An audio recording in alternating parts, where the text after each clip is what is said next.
the biggest difference between the CJP protest and the earlier anti-government movements is not just who is protesting or what they are protesting against. It is where the protest is actually happening. Earlier, protests moved from streets to television and then to WhatsApp or Twitter. The CJP protest has turned that sequence upside down. A student records a video, that video becomes a reel, the reel becomes a meme, the meme is remixed into a song, and within hours, an incident at one protest site can reach millions who were nowhere near it to see it. This is the power of Instagram. While X remains the platform where political India argues, Instagram is where Gen Z discovers content. Politics appears alongside music, comedy, fashion, reaching users who may never actively search for a political debate. And that changes mobilization completely. A student with a phone can become a political communicator. A police action video can become a viral content.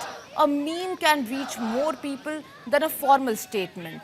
The government can respond to a rally or hold a press conference, but how do you respond to a meme that has already been seen millions of times? And this is why this is an Instagram era protest. It is decentralized, fast-moving and constantly evolving. The streets provide the images, but the phone decides how far they travel. And the question is no longer simply who controls the rally or the television narrative. It is the age of Instagram. The real question is who controls the feed. But this strength also creates a serious challenge. Instagram is very good at creating momentum. The question is whether it is equally good at sustaining it. A protest can become the biggest story on the platform today and disappear from your feeds tomorrow. The same algorithm that amplifies anger can quickly move on to something else. And that is why the real test for the CJP movement will be whether its Instagram energy can translate into sustained pressure outside Instagram as well. But regardless of what happens next, something important has already changed. A generation that is often accused of being distracted by its phones has used those phones to create a political movement.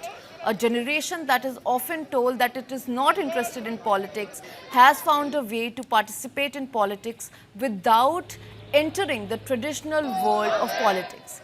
But why is Gen Z moving away from X and towards Instagram? The answer is not simply that one platform is more popular than the other. The two platforms are often completely very different, and the way they share information is completely different. X is built around conversation. You follow people, search for topics, and actively enter debates. It remains a powerful platform for journalists, politicians, political commentators, but for many young users, it increasingly feels like a place where political insiders are talking to one another. Instagram, on the other hand, is built around discovery. You do not have to follow a politician or a journalist or even a political page to encounter political content. The algorithm can place a protest video, a meme or a reel directly in your feed, and that difference becomes crucial. Gen Z is not abandoning politics. It is abandoning the traditional way of consuming politics.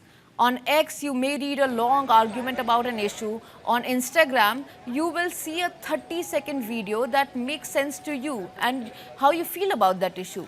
On X, a political debate often begins with a tweet. On Instagram, it can begin with a visual moment, a student being detained, a police confrontation, a slogan, or even a meme.